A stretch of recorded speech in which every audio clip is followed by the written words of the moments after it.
Friends, வணக்கம். எனது பேர் சந்தோஷ். நாங்கள் ஒரு சின்ன ஐடியாவில் ஒரு சேனல் ஒன்று ஆரம்பிக்கலாம்னு நாங்கள் 2 பேரும் ஒரு பிளான் பண்ணியிருந்தாங்க. அது என்னத்தின் காரணமாகண்டா இப்போ வந்து ஒரு பாரம்பரியமும் அழிஞ்சு கொண்டு போகுது. முதல் இருந்த மாதிரி எல்லாம் இல்லை. அதனால நாங்கள் அதை அழிய விடாமல் இப்போவும் அது இருக்கணும். அதாவது என்னன்னு சொல்றது, இப்பவும் அதை எல்லாம் பாவனையில பண்றோம், ஒருத்தர் மறக்க கூடாது. இப்ப இருக்கிற ஜெனரேஷன்ல எல்லாமே அது யூஸ் பண்ணணும்ன்றதுக்காண்டி நாங்களும் சின்னதா ஒரு பிளான் பண்ணி பார்க்க போறோம். அது தனியா நாங்க செய்ய போறது இல்ல, எங்களோட பாட்டியோட சப்போர்ட்டோட செய்யலாம் வந்து நினைக்கிறோம். பாட்டி தான் நாங்க சின்ன ட்ரை பண்ணிருக்கோம். அதுவும் பாட்டியோட சப்போர்ட்டோட ட்ரை பண்ணிருக்கோம். பாட்டி வீடியோல வேற அளவுக்கு கஷ்டம் தான், விருப்பம் இல்லை அதுல வாரத்துக்கு. அவ சின்ன சின்ன துண்டுகள் அவ தெரியும் நினைக்கிறேன். உங்களுக்கு இந்த வீடியோ பார்த்து கொண்டு போகும்போது பார்க்குற துண்டுகள் நீங்க பார்க்கலாம் நினைக்கிறேன். எனது பேர் ஜானு, என் பேரை சொல்ல மறந்துட்டேன். எனது பேர் ஜானு, உங்களோட பேர் சந்தோஷ். சொல்லிக்கலாம் சரியா? எந்த பேர் நான் சொல்லல தானே, நான் எந்த பேர் சொன்னேன் ஜானு. இப்போ நாங்க என்ன ரெசிபி செய்ய போறோம்னு பார்த்தா பால் ரொட்டி. அதாவது எங்களோட ஒரு நல்ல நிகழ்வு, ஒரு கல்யாண விழாகட்டும், ஒரு சாமத்திய விழாகட்டும், பூப்புனித நீராட்டு விழா, இல்ல அதிலேயும் விட நாங்க இந்த கல்யாண வீடு, பூப்புனித நீராட்டு விழா இதெல்லாம் நாங்க இதை முக்கியமா செய்வோம். குடிபூரல் இப்படியான ஒரு ஃபங்க்ஷன்கள்ல இந்த பால் ரொட்டி வந்து செய்யறது வந்து கூட சில பேர் இதை நாவூர் இதை ஆளாத்தி எடுத்து அதை நொறுக்கி நாவூர் கழிப்பாங்க இந்த பால் ரொட்டியில. உங்களுக்கு தெரிஞ்சிருக்குமான்னு நினைக்கிறேன். உங்களுக்கு தெரிஞ்சிருக்கீங்கன்னா தெரியும். அந்த ஒரு ரெசிபியை தான் உங்களை செஞ்சு காட்டுறேன். அதாவது நாவூர் கழிக்கிறதால இது சாப்பிடற இல்லைன்னு நினைக்கிறாங்க. இது சாப்பிடறேன், நல்ல டேஸ்டா இருக்கும். நான் பாட்டிட்ட கடிதம் என்ன மட்டும் தான் செஞ்சு சாப்பிடுவோம். சும்மா இருக்கிற டைம் இப்ப நாங்க ட்ரை பண்ணது மழை நேரம் செஞ்சு சாப்பிட்டு பார்ப்போம். பாட்டி நான் சொல்லி தரேன்டா, அதன்படி செய்யுங்கன்ட்டு. இப்ப நாங்க செய்யறதுக்கு நீங்க செஞ்சிருக்கீங்களா? செஞ்சு பார்ப்போம். வாங்க வீடியோக்குள்ள போவோம். அப்படியே வந்து பாத்தீங்கன்னா நாங்க வந்து இயற்கையான முறையில வந்து கிச்சன் வந்து ரெடி பண்ணியிருக்கோம். பார்க்க அழகா இருக்குன்னு நினைக்கிறேன். உங்களுக்கு சிம்பிளா நோம்பலா நாங்கள் ஒரு கிச்சன் உண்டு, உங்களுக்கு தான் செஞ்சு காட்ட போகிறோம். இப்போ வெள்ளைப்பச்சி அரிசி 3, அதாவது ஒரு அளவால் 3 கப் எடுத்துக்கொள்ளுவோம். அப்படியே போட்டுட்டு அப்படியே பார்த்தீங்கன்னா சிவந்த பச்சை அரிசி 2 கப் போடணும். போட்டு நல்லா கழுவி அதை ஊற வைக்கணும்.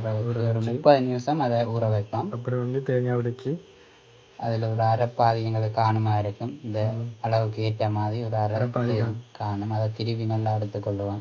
திருவி நல்லா எடுத்துட்டு அதை நாங்கள் இப்போ புளிஞ்சு சூடாக்கி காய்ச்சோம்.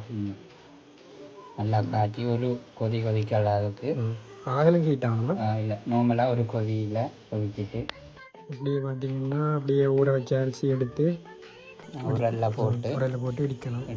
எங்களுக்கு இடிக்கிற முதல்ல பாட்டி தான் சொல்லி தர போகிறா. பாட்டி தான் சொல்லி தர. ஆனால் நாங்களும் தான் இடிக்கிறோம். அவள் இடிக்கிட்டு காட்டுறோம் எங்களுக்கு எப்படி இடிக்கிறான்ட்டு. நல்லா இடித்து மாவாக்கிட்டு அப்புறம் நாங்கள் அதை ஒரு பெட்டியில் எடுத்துக்கொள்வோம். சரியா? நல்லா எடுத்து கொண்டுட்டு பெட்டியில் இதை நாங்கள் இப்போ அரிக்கணும். அரிச்சு இதில் வந்து குறுநல் எடுக்கணும். முக்கியமான விஷயம் இந்த குறுநல் எடுக்கிறது. அதுக்கு ஃபஸ்ட்டு நாங்கள் மாவை முதல்ல அரிச்சு எடுத்துட்டு அரிக்கனில் கடைசியில் நாங்கள் என்ன செய்யணும்டா அப்படியே நாங்கள் அரிச்சு முடித்து கடைசியில் வர குறுநல் எடுத்து அப்படியே பாட்டி கையில் எடுத்து காட்டுவோம். அதை பாருங்க. இதில் வந்து மெயின் விஷயம் என்னென்னா, இந்த நாங்கள் அந்த கடைசியாக எடுக்கிற குறுநல் வந்து பால் ரொட்டி பொங்குறதுக்கு முக்கியமாக அமையுது. அது பொங்கி வரணுமென்றாலே இந்த குறுநல் தான் முக்கியமாக வருது. இப்போ நாங்கள் அரித்த மாவை எடுத்துக்கொள்ளுவோம். பால் ரொட்டி செய்கிறதுக்கான மாவை குழைக்கிறதுக்கு ஒரு சட்டியில் அந்த மாவை எடுத்துக்கொள்ளுவோம். எடுத்துகிட்டு அந்த எடுத்து வச்ச குறுநல் இருக்குது தானே, ஒரு சுண்டு குறுநல் கணக்காக இருக்கும். அதை அந்த குறுநலையும் சேர்த்து அதோட மிக்ஸ் பண்ணி கொள்ளுவோம். நல்லா குழைக்கணும். அதை நல்லா போட்டு மிக்ஸ் பண்ணுவோம்.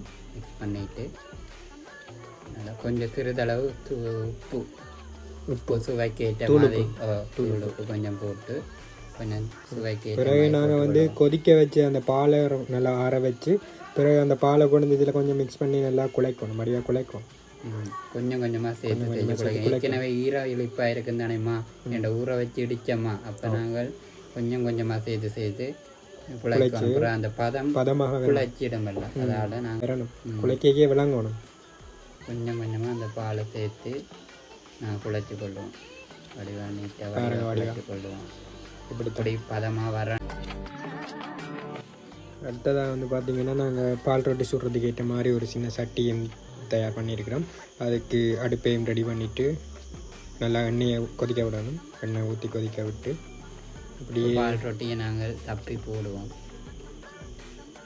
போட்டு நாங்கள் அந்த பால் ரொட்டிக்கு மேலே கொதிச்ச எண்ணெயை அள்ளி கொஞ்சம் கொஞ்சமாக ஊற்றி கொண்டு இருக்கணும். இப்போ தான் அந்த பால் ரொட்டி வந்து பொங்கி வரும். கொஞ்சம் கொஞ்சமாக மேலே ஊற்றி கொண்டு போட்ட வரும். குருநாளுக்கு வேலையே இந்த குருநாள் இப்போ வேலை செய்வார் பாருங்க. இந்த பால் ரொட்டி பொங்கும், ரொட்டியும் லேசாக பொங்கும். ஆனால் அதை வெளியே எடுத்தோடனே அதை திருப்பி இந்த அமர்ந்திடும் ரொட்டி. ஆனால் இந்த பால் ரொட்டி அப்படி இல்லை. அப்படியே நாங்கள் இப்போ எப்படி சுட்டெடுக்கிறோமோ அதே மாதிரியே பொங்கி இருக்கும். என்ன பாருங்க பொங்கியே இருக்கு. மெட்ட பக்கமாக மாற்றி விட்டீங்கன்னா ஓகே. அதோட சேர்த்து இன்னும் 2-3 சேர்த்து போட்டிருக்கேன் பாருங்க எப்படி இருக்கு. பூ மாதிரியே இருக்கு. நான் டிசைன் போட்டிருக்கேன். சும்மா நோமலாகவும் பொறிக்கலாம். நாங்கள் சும்மா டிசைன் போட்டு பொறிச்சிருக்கிறோம். எப்படி இருக்கு பாருங்க. ஓகே, நாங்கள் செஞ்ச ரெசிபி வந்து கொஞ்சம் நல்லா இருக்குமென்னு நினைக்கிறோம். உங்களுக்கு பிடிச்சிருக்க மாட்டேன்னு நினைக்கிறோம். வந்து எங்கள் சேனல் வந்து இப்போ தான் ஸ்டார்ட் பண்ணியிருக்கோம். கொஞ்சம் சப்போர்ட் பண்ண பாருங்க. லைக் பண்ணுங்க, சப்ஸ்கிரைப் பண்ணுங்க, ஷேர் பண்ணுங்க. கொஞ்சம் சப்போர்ட் தாங்க. தேங்க்யூ.